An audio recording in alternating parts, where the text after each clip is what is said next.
So, I should have done a video about this earlier, but essentially, everyone loves to compare me to Stalin. And you know goddamn well, everyone that does is not a communist. If anyone watches my videos and is a communist, then they would know, out of all the communist figures to compare me to, Stalin isn't one of them. Not because Stalin is necessarily bad, just because my style of communism is far different from Stalin's, and is much closer to classical Marxist-Leninism. And I will go into detail about that now. The thing about Stalinism is, it's everything that they accuse me of being. It is, jingoism. It is statism in pure form. And Stalin did that in order to save Russia. If Stalin hadn't done that, the Iron Curtain would have fallen, and the West would have won the Cold War. Some argue the West did win the Cold War anyway, but it would have been a lot worse for Russia. Stalin was doing what was best for his country. You cannot deny this. Whether or not you agree with it is besides the point. The point is, Stalin was a good leader. He cared about his people, and he did what he had to do. Now, that is my interpretation of those events. Some people might say Stalin is a traitor to the cause of communism because he second-guessed himself. He compromised to the idea of hyper-nationalism, which is what a lot of countries do. A lot of so-called communist countries just become hyper-nationalist states, where they accumulate the means of production, and they accumulate the private capital, and use it to benefit the nation in and of itself as a superorganism. Cuba does it, North Korea does it, to a lesser extent Iran does it. So that is a common phenomena. To call that communism clearly doesn't work, because if so, half of the world is communist, and I don't think anyone would agree with that statement. So, in essence, fascism is not communism. And I hate to use that word because it has so many underlining negatives, but it's true. Stalin was a red fascist. And in general, many communist revolutions degenerate into pure fascism, and the only difference being fascism tends to be authoritarian and caters to capitalism. So we're going to have to make a new word here, because it's not really fascism. Fascism likes private capital. Fascism likes the class war. In fact, fascism believes that there has to be a class war in order for people to reach their maximum capabilities. So it isn't fascism. It's simply pure state control. And that in and of itself does not make a fascist state, while indeed it has similarities to fascism in that it tends to be authoritarian, it tends to be all-encompassing, it tends to be very rigid and very radical in its regressiveness. It isn't actually fascism. And that is not what I advocate.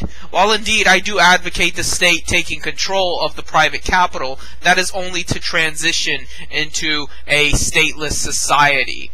Because the people run the state. The people vote in the representatives, the people vote in the laws, at least in their states, and by extension, if we were to create a federalist democracy, then the people could run the state, and therefore they would be intertwined, and it would be dictatorship of the proletariat, i.e. what Leninism advocated. So, that's why I say Marxist-Leninist and not Stalinist.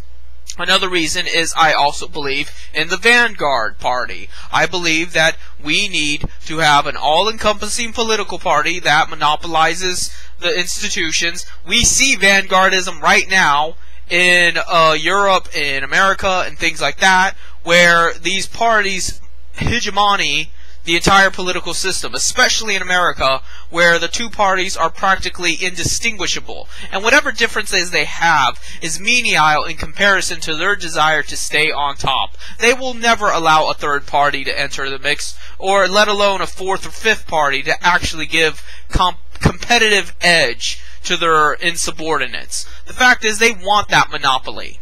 And because they have that monopoly, they get to do whatever they fucking want to.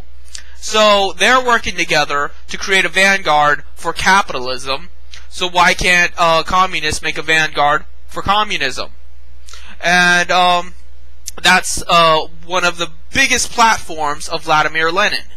Now, mind you, there are other communist figures besides Lenin and Stalin. A lot of people that hate Stalin were Trotskyites. What did Trotsky advocate? I agree with Maoist Rebel that Trotsky was not even a communist. He was a liberal Democrat, a liberal socialist, whatever you want to call him. He constantly compromised on the key issues of communism, such as private capital. That's a biggie. Things like that. He always just wanted to go for reform rather than revolution. And that is why most communists don't take Leon Trotsky seriously. Because while indeed we would be better off if we had unions and we had better minimum wage laws and things like that, that's not actually attacking the problem of private capital. That's just trying to patch up with a band-aid the evils of the social systems created by capitalism. So that's why most times you see a lot of bitterness toward Trotskyites or people that speak very highly of Trotsky amongst communist circles. And in fact, most times Trotskyites condemn all other communists as being, authoritarian, dictatorial, menacing, blah blah blah, they eat babies. And so both sides are to blame for alienating one and the other. And then there's Maoists. Maoists believe that the best way to a revolution is through the third world. Primarily, capitalism is affecting the third world. It's taking their resources, it's taking their people for granted. People are fucking starving and dying in the fields in the third world so that the first world can live comfortably.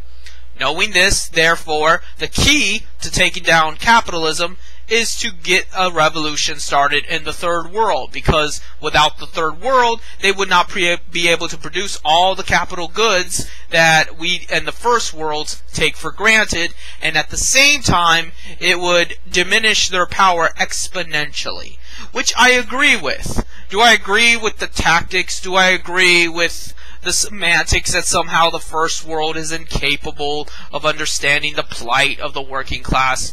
No, I believe deep down Mao was a nationalist too. However, there is how can I put this? There's very good evidence to suggest that Mao was right. That if you want to really bring down the capitalist system, you have to start with the third world. Because if you don't, then capitalism will always be a globalist regime.